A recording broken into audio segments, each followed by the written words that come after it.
할렐루야. 주 예수 그리스도의 이름으로 하나님 말씀 증거하겠습니다. 창세기 39장 20절에서 23절까지 말씀을 찾아서 읽겠습니다. 창세기 39장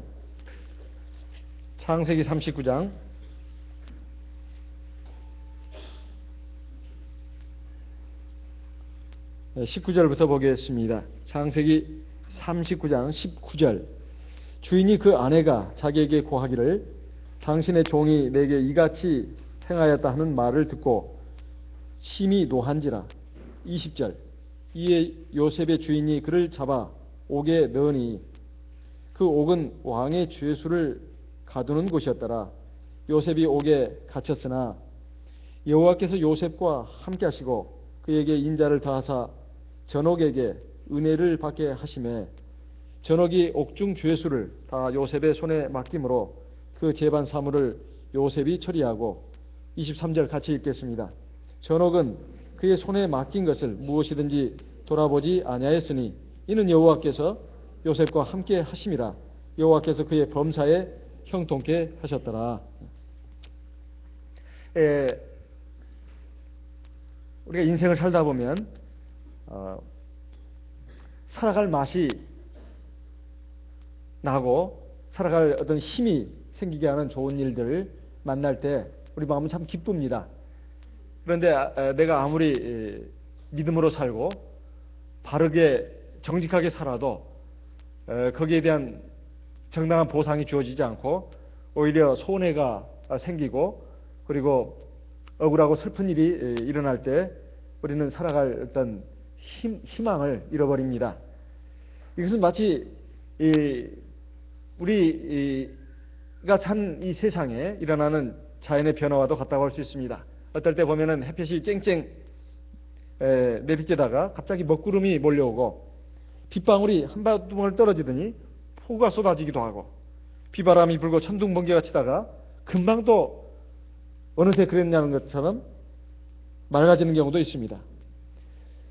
어떨 때는 비가 올듯올듯 하면서 오지 않고 찌뿌둥한 날씨가 계속되는 그런 때도 있습니다. 예측할 수 없는 이런 날씨처럼 우리 인생도 우리가 기대했던 거, 우리가 또 바랐던 것 이대로 일어나지 않고 전혀 생각지도 않은 일들이 일어나가지고 행복을 꿈꾸고 또 기쁘게 살고 싶은 우리의 마음에 먹구름을 안겨주는 경우도 있습니다. 오늘 지금 요셉의 이야기가 계속되고 있습니다. 요셉은 참 하나님을 잘 경외하는 사람이었고 하나님 앞에 사실상 온전한 사람이었습니다.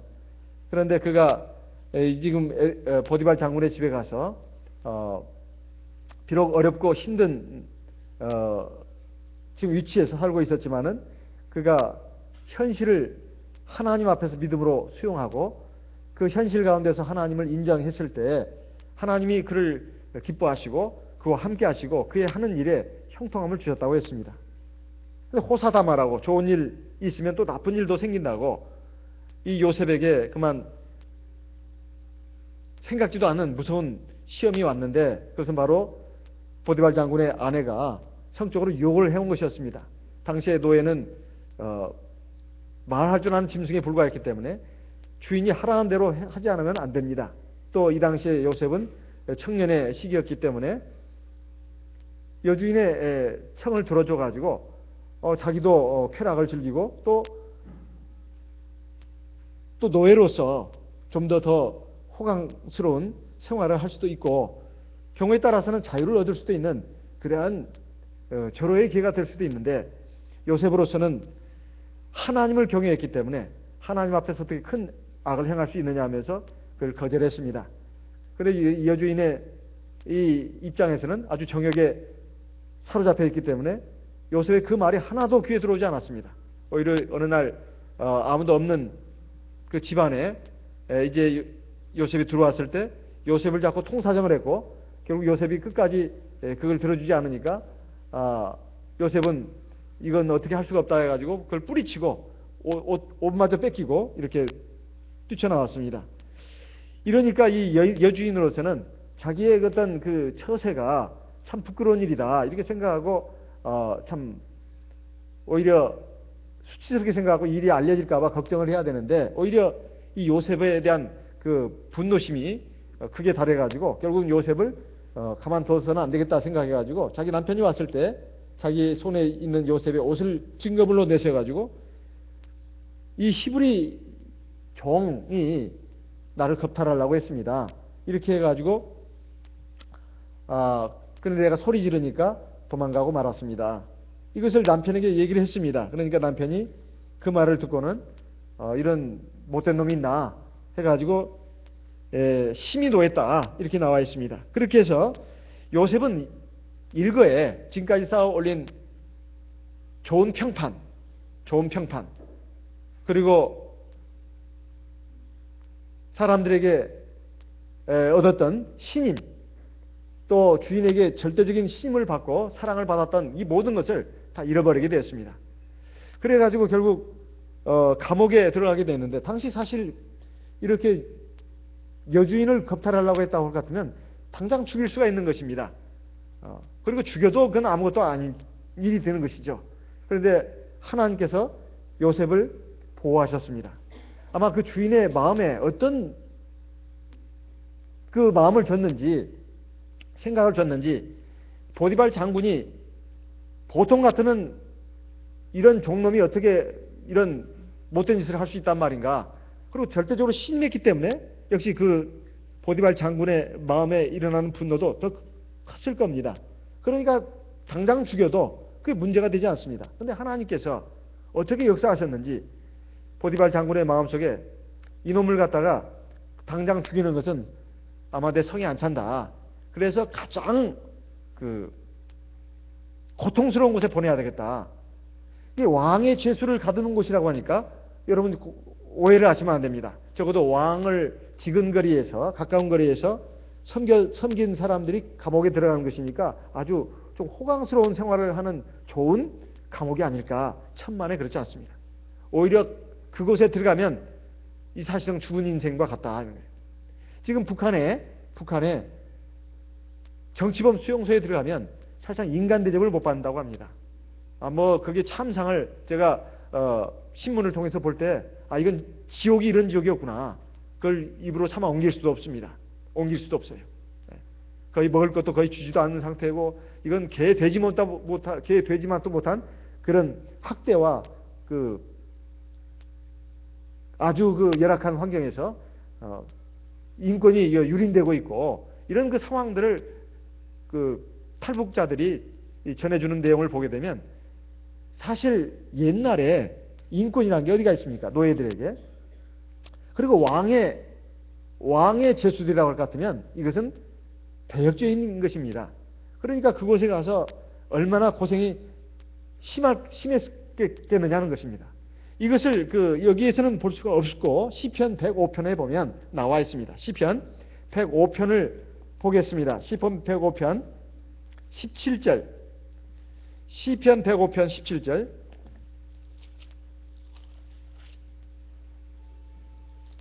시편 105편 17절 18절. 한 사람을 앞서 보내셨으며 요셉이 종으로 팔렸도다. 18절. 그 발이 착고에 상하며 그 몸이 쇠사슬에 매였으니. 그러니까 징역정을 사는 요즘에 무슨 죄수들처럼 그런 것이 아니라 옛날에 흉악죄인들 중범죄자들은 그 목에다 칼을 씌운다는 것입니다. 그러니까 몸을 제대로 움직일 수 없고 또 달아날 수도 없죠. 그리고 여기 보니까 쇠사슬에 매었다 이렇게 되어 있습니다. 이것은 성령께서 이 시편 저자에게 감동을 줘가지고 요셉이 어떤 그 감옥에 들어갔는가를 우리에게 알려주시는 것입니다. 그러니까 굉장한 지금 엄청난 고통을 당하고 있는 것입니다. 그러면 이 요셉이 자기의 정당함을 얘기 안 했을까요? 얘기했을까요? 여기 성경에는 나와 있지 않습니다. 그런데 요셉은 그 여주인이 하는 말에 의해서 결국 바깥 주인 보디발 장군의 진노를 받고 감옥에 들어가게 됐습니다. 성경상에는 나오지 않지만 추측컨대 요셉은 자기의 정당함을 얘기하지 않은 것 같습니다. 왜 그랬을까요? 만약에 자기의 정당함을 얘기한다면 이제는 그 가정의 행복이 깨져버립니다. 보디발 장군의 아내가 과연 무사할 수 있을까요? 그 예전에 아무리 그 장군의 부인이라 하더라도 장군의 위세가 있지 않습니까? 아마 이 부인이 큰 화를 당할지도 모릅니다. 그리고 그 가정의 행복은 산산조각이 날 겁니다. 요셉으로서는 그 가정을 지켜주고 싶었다. 이런 그 추정이 가능합니다.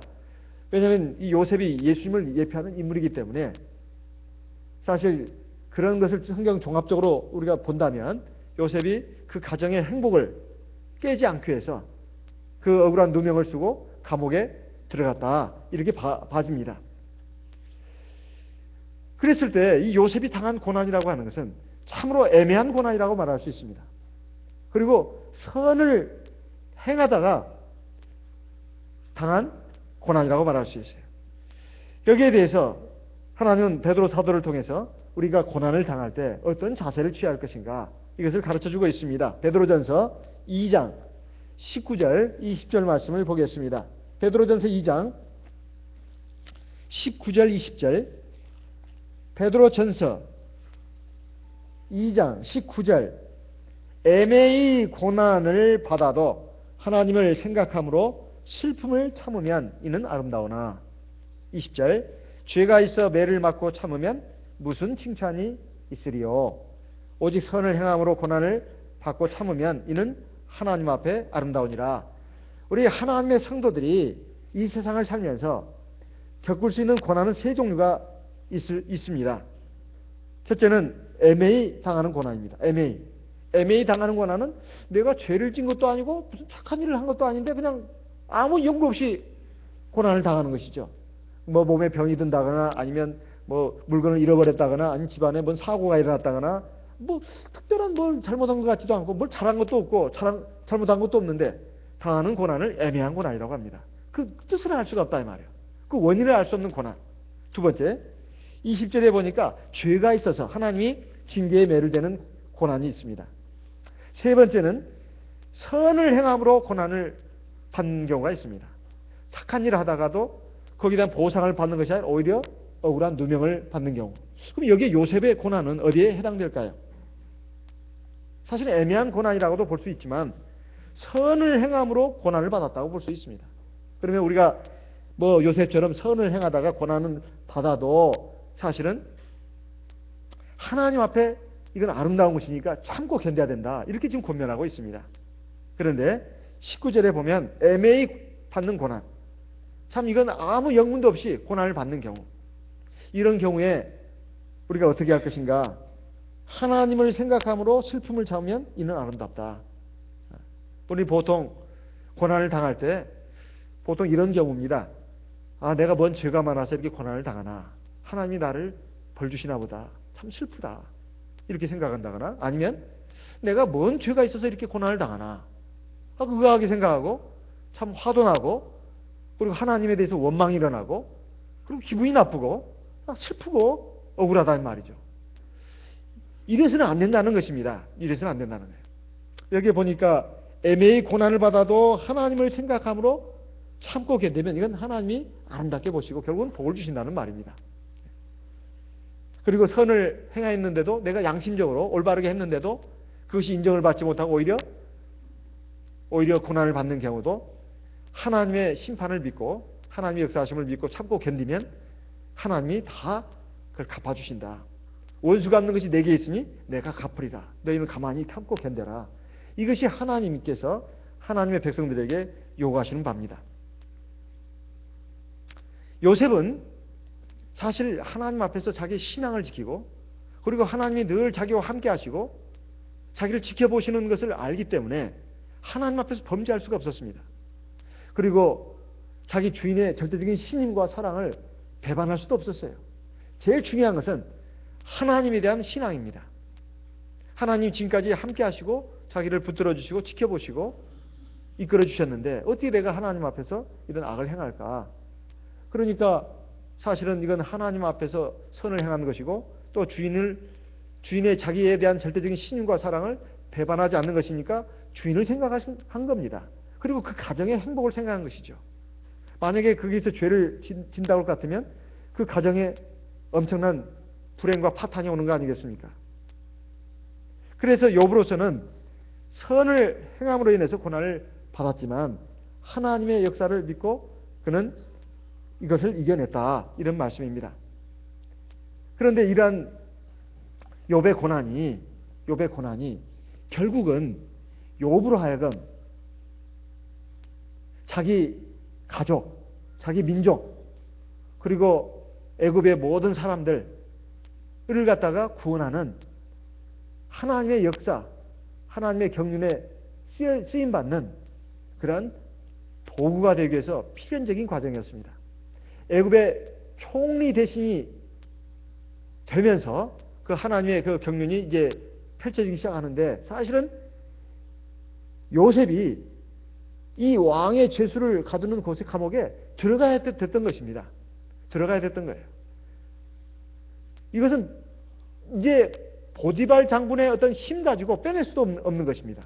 왕의 특별한 허락, 왕의 특별한 명령이 아니고서는 절대로 빠져나올 수 없는, 살아서는 나올 수 없는 그 감옥에 들어간 것입니다. 근데 이것이 요셉이 사실은 이 세상의 저 밑바닥까지, 저 무덤에까지 내려간 것이라고 볼 수 있어요. 이 감옥이라고 하는 것은 지금 사회적으로도 죽음이고 또 육체적으로도 죽음입니다. 죽은 것 같아요. 옛날에 그 왕의 죄수를 가두는 그 감옥에 들어간다고 하는 것은 북한의 정치범 수용소에 들어가는 그 이상입니다. 그와 같거나 그 이상이거나. 이게 살아있어도 살아있는 목숨이 아니다, 이 말이에요. 요셉으로서는 그냥 아무 희망도 없는 것입니다. 그런데 이것은 우리 예수님께서 십자가에서 죽으시고 그 돌무덤에 3일 동안 들어가신 것과 같습니다. 저 음부에까지 내려가셨다고 되어 있어요. 육체는 그 돌무덤에 들어가셨지만 그 영은 음부에까지 그 3일 동안 들어가 계셨다, 이런 말씀입니다. 이것은 창조주로서는 아주 고통스러운 일이고 아주 치욕스러운 일입니다. 그런데 요셉이 바로 그러한 삶의 지경에까지 떨어졌다는 것입니다. 그래서 이 요셉이 이렇게까지 떨어진 것은 바로 하나님의 경륜을 이루기 위함이었습니다. 하나님의 경륜을 이루기 위해서는 요셉이 그와 같은 그 경륜을 이루는데 합당한 인물로 연단이 되어야 했습니다. 창세기 아니라 시편, 아까 105편 읽었습니다. 시편 105편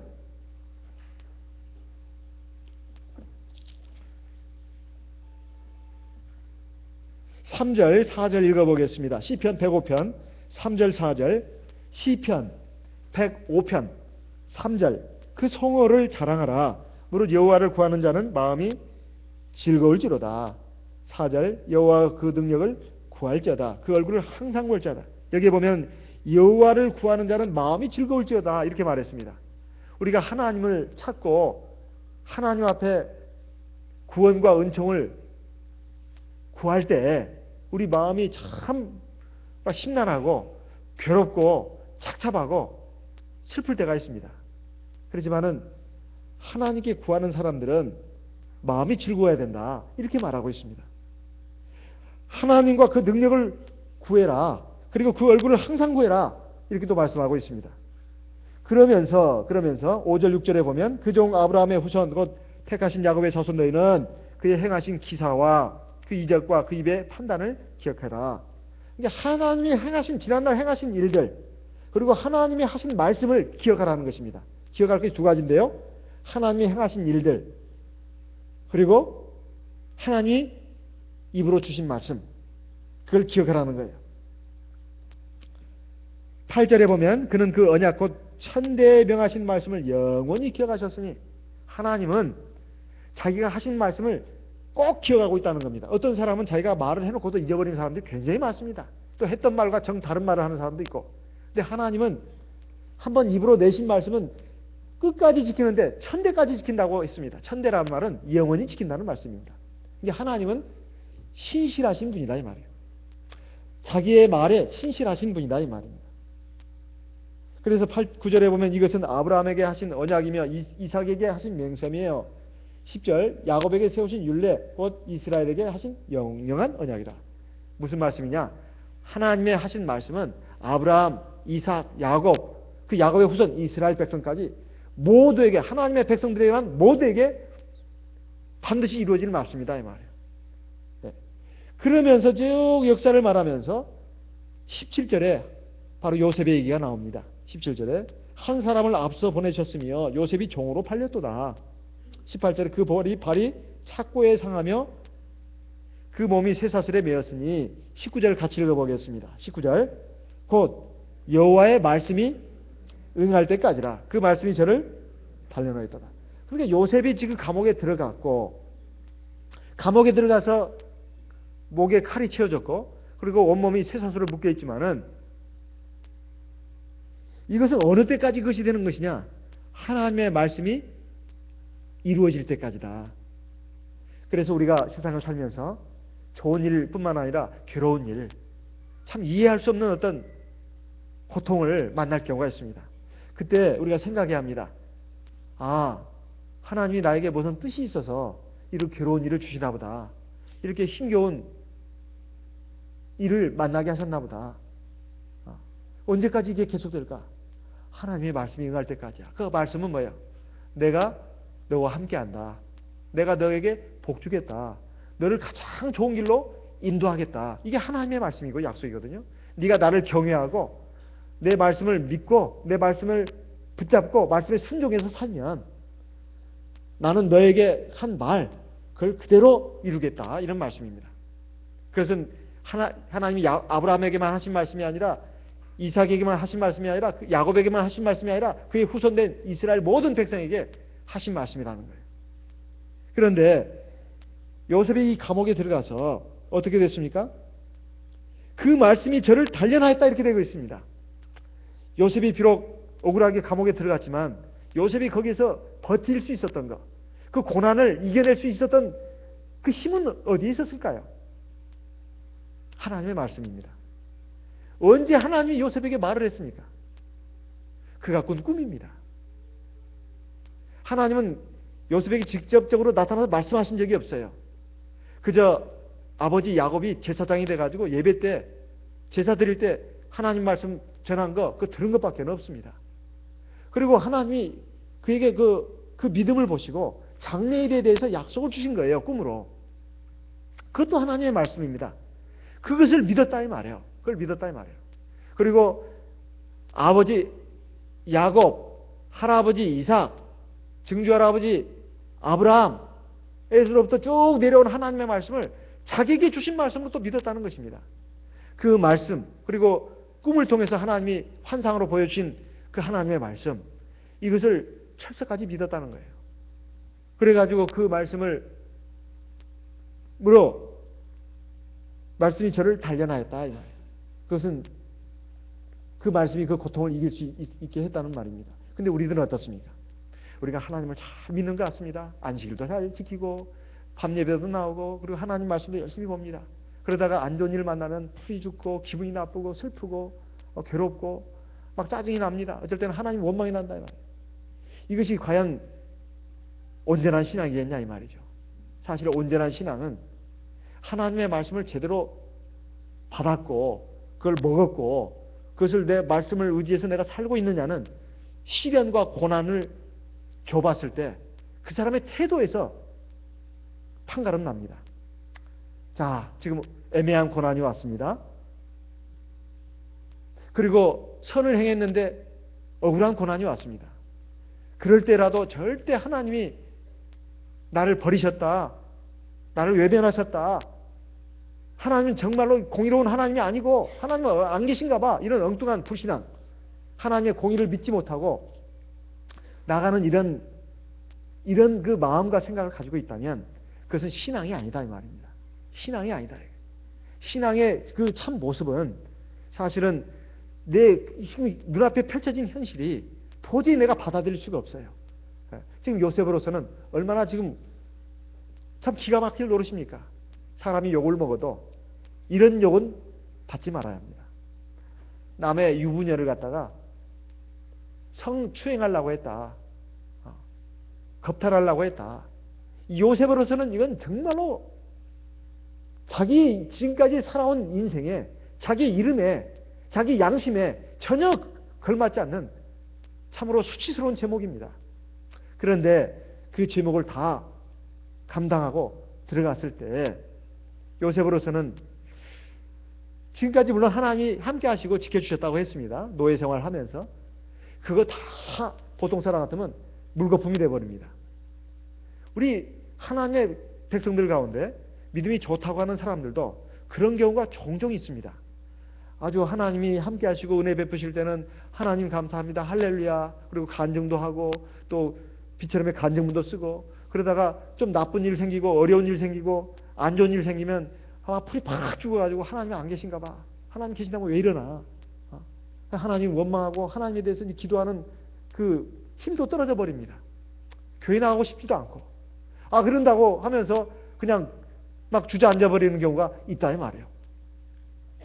그런데 요셉은 그러지 않았습니다. 사실 이것이 하나님의 말씀입니다. 하나님이 직접적으로 말씀하지만 이렇게 인물을 통해서, 이런 사건을 통해서 우리에게 말씀하시는 겁니다. 우리가 어떻게 해야 되는지 우리의 삶과 비교를 해보라 이 말이에요. 하나님은 지금 요셉을 통해서 우리에게 말씀하고 있는 겁니다. 너희들은 그렇게 하고 있냐, 그렇게 해왔냐는 겁니다. 좋을 때는 막 하나님 잘 믿고 막 하나님을 찬송하고 막 그러는 것 같습니다. 그리고 하나님 앞에 신바람나게 뭐 봉사도 하고 그러는 것 같아요.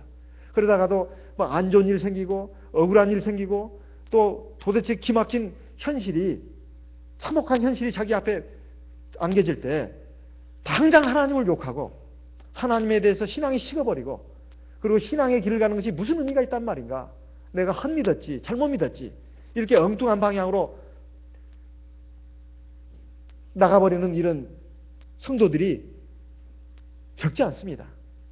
그리고 우리들 그 지난날의 그 삶의 모습을 보면 그런 이 상태에서 벗어나지 못하는 경우가 많이 있다는 거예요. 그렇지만은 이것은 하나님의 경륜을 이루기 위한 필연적인 과정이었다는 것입니다. 우리도 똑같이 생각해야 된다는 거예요. 요셉만 놓고 그렇게 한 것이 아니라 우리도 그렇다는 겁니다. 그것이 죄가 있어서 하나님이 매를 대시든, 아니면 애매한 고난을 당하든, 아니면 선을 행함으로 고난을 당하든, 다 하나님이 나를 사랑하셔가지고 이렇게 하신다, 이렇게 생각해가지고 그것을 기쁨으로 받아들이고 이 현실 가운데 하나님의 뜻이 있다. 그래서 항상 기뻐하라, 쉬지 말고 기도하라, 범사에 감사하라. 이는 그리스도 예수 안에서 너희를 향하신 하나님의 뜻이니라. 인생을 살아보면 좋았던 그 순간이 있습니다. 그때 우리는 참 좋아합니다. 근데 나중에 보면 그 좋았던 것이 좋은 것이 아니라 오히려 나쁜 결과를 초래하는 경우도 허다합니다. 또 인생을 살다 보면 좋지 않은 일을 만날 때가 있습니다. 그런데 그때는 너무 안 좋았어요. 괴로웠어요. 힘들었어요. 너무 좋지 않은 일이에요. 그래서 그때 너무 기쁘지 않고 슬프고 그랬습니다. 근데 지나놓고 보니까 그것이 좋은 일이었어요. 그게. 그로 인해 가지고 내가 오히려 더 겸손해지고 더 신앙적이 되고, 내가 그것을 경제의 거울로 삼아가지고 내가 사람도 조심하고 어떤 일을 처리하는 데서도 더 하나님을 의지하고 기도하게 되고, 그래가지고 내가 오히려 더 성장하는 계기가 됐다 이 말이죠. 그건 좋은 일이다 이 말이에요. 어떤 경우를 보면 좋은 일이 생겨가지고 마냥 기뻐하고 즐거워하고 뛰다가 팡팡 뛰다가 그냥 꽤 꼬꾸라져가지고 발목이 부러졌다 이 말이죠. 그래서 중국의 우리나라에도 공통적으로 내려온 거죠. 인생만사 세용지마라는 말이 있습니다. 인생만사 세용지마. 제가 중국어로는 뭐라고 읽는지 모르겠네요. 싸이웡쯔마 그렇습니까? 맞아요?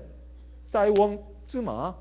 이거 세용지마라는 말인데, 중국의 북쪽, 중국 대륙의 북쪽에 어느 나라가 있냐면 외몽고가 있습니다. 외몽고. 그 외몽고와 접한 그 북경 지역에 살던 어떤 노인이 아들과 함께 살고 있었습니다.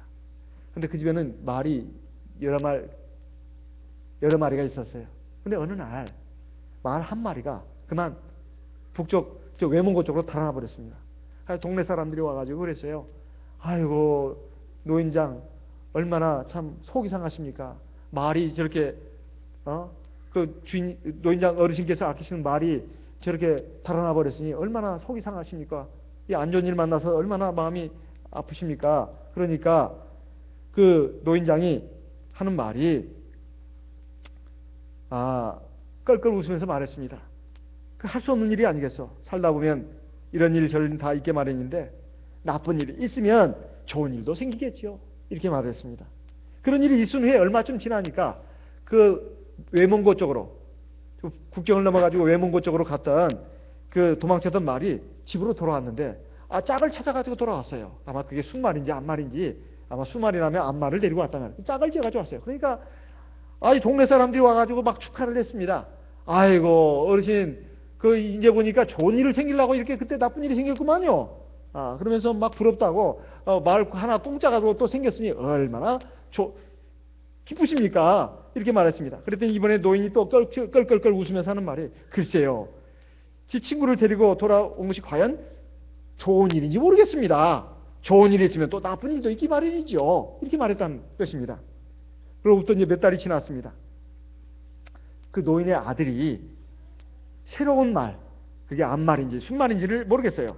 어쨌든 그 새로운 말에 그냥 마음이 뿅 가가지고 그 말을 탔습니다. 그래가지고 이렇게 하다 보니까 말이 그냥 익숙치 않았나 봐요.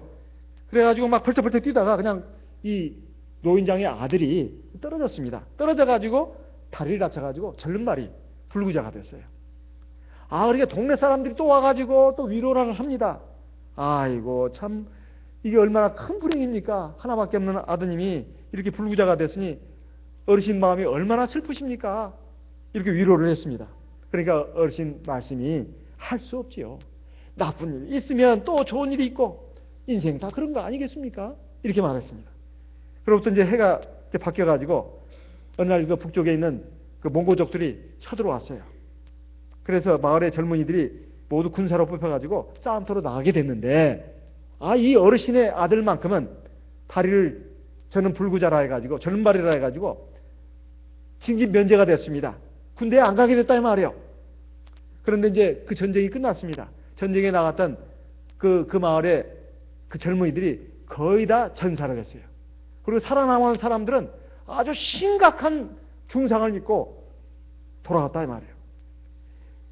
이것을 본 동네 사람들이 또 와서 축하를 했습니다. 아이고 우리들은 정말 자식들도 잃고 이렇게 거의 중병이 걸려가지고 이제 중상을 입어가지고 참 우리는 너무 마음이 슬픈데, 아이고 이제 보니까 노인장 참 복받은 분이네요. 그 아드님이 이렇게 살아있고 건강하니 얼마나 좋습니까? 이렇게 말하답니다. 그래서 그 노인장이 하는 말이, 인생을 살다 보면 참으로 좋은 일이 있다고 금방 기뻐할 일도 아니고 나쁜 일이 있다고 금방 절망한 일도 아니라는 거예요.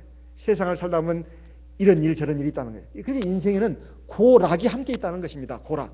괴로운 일과 즐거운 일이 함께 있다는 거예요. 그걸 통해서 하나님은 경륜을 이루신다는 것입니다. 여기 오늘 말씀을 보니까 시편 105편에 요셉의 얘기가 계속되고 있습니다. 왕이 사람을 보내어 저를 방석하며 열방의 통치자가 저로 자유케 하였도다. 21절. 저로 그 집의 주관자를 삼아 그 모든 소유를 관리케 하고 임의로 백관을 제어하며 지혜로 장로들을 교훈하게 하였도다. 이에 이스라엘이 애굽에 들어가며 야곱이 함 땅의 객이 되었도다. 24절 같이 읽어보겠습니다. 여호와께서 그 백성을 크게 번성케 하사 그들의 대적보다 강하게 하셨으며. 이런 역사의 주인공으로 누가 택함을 받았느냐? 요셉이다 이 말이에요. 요셉이다. 요셉이 그러니까 감옥에 들어간 것은 하나님의 경륜을 이루게 함이었습니다. 우리도 마찬가지입니다. 인생을 살면서 내가 지금 괴로운 일을 당하고 있는 그 성도님이 있습니까? 요즘 사는데 기쁨이 없어요. 만족이 없어. 그렇게 생각하지 마시라. 이 현실 가운데 하나님의 뜻이 있다. 경륜이 있다는 거예요. 비록 안 좋은 일, 괴로운 일, 힘든 일로 내가 지금 어떤 삶에 어떤 기쁨도 없고 만족도 없다 하더라도 그렇게 생각하지 말라는 거예요. 하나님의 섭리를 생각을 하는 것입니다. 전도서 3장을 보겠습니다. 전도서 3장. 전도서 3장, 시편, 잠언, 전도서 3장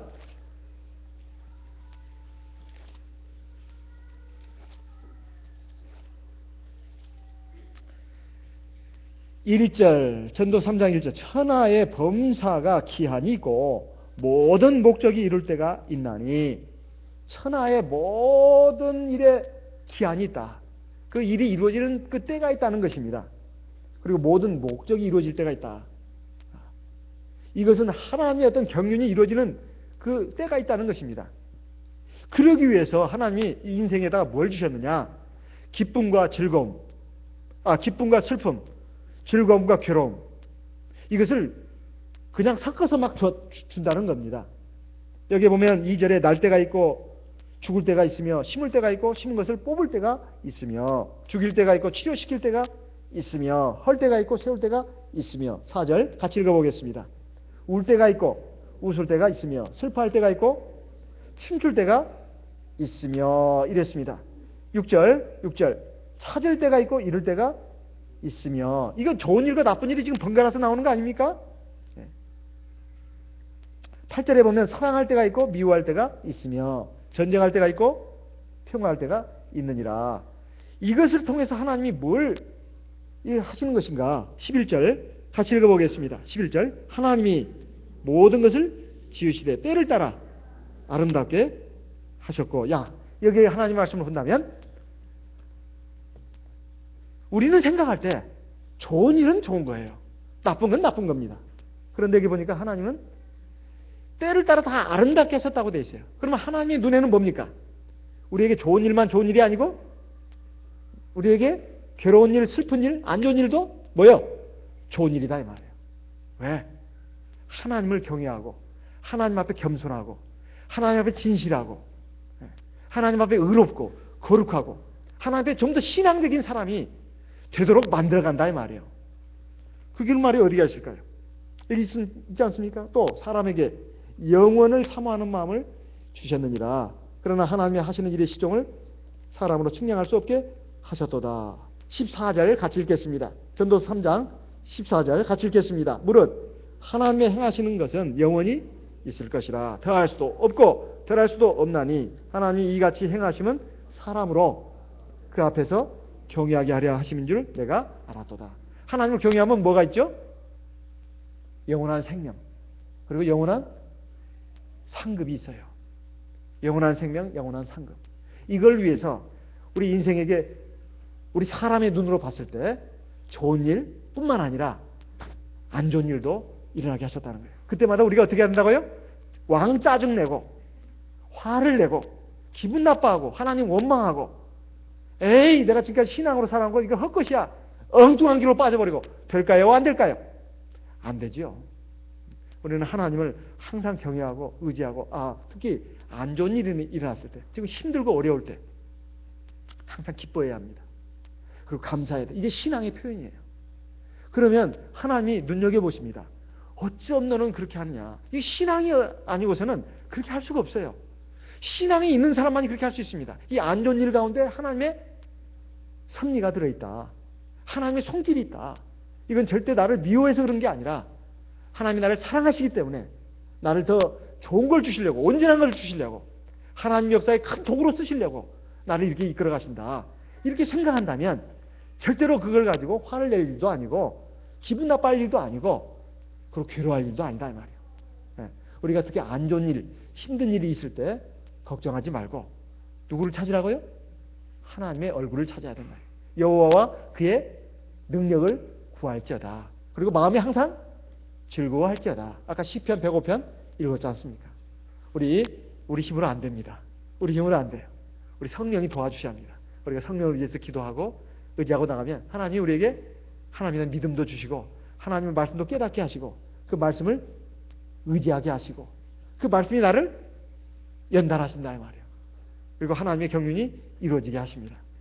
그렇게 해서 결국 우리 하나님 앞에 하나님의 영광을 드러내는, 그리고 하나님께 영광과 찬송을 돌리는 그런 삶으로 우리를 이끌어 가십니다. 그런 믿음을 가지고 요셉의 이 신앙을 본받아서 그렇게 나가기를 바라시는 하나님의 뜻에 우리가 순종하기를 바랍니다. 그렇게 해서 하나님께 영광을 돌리는 그런 우리 인생이 되기를 바랍니다.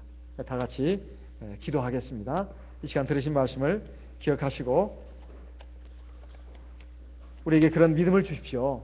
그리고 나와 내 가정, 우리 교회를 하나님께서 지켜주시고 온전한 신앙 가운데로, 온전한 하나님의 은혜와 진리 가운데로 이끌어 주시옵소서. 우리 다 같이 하나님께 믿음으로 간절한 마음으로 기도하도록 하겠습니다. 이 시간 들으신 말씀을 기도의 제목으로 세워서 우리 하나님께 간절히 기도하도록 하겠습니다.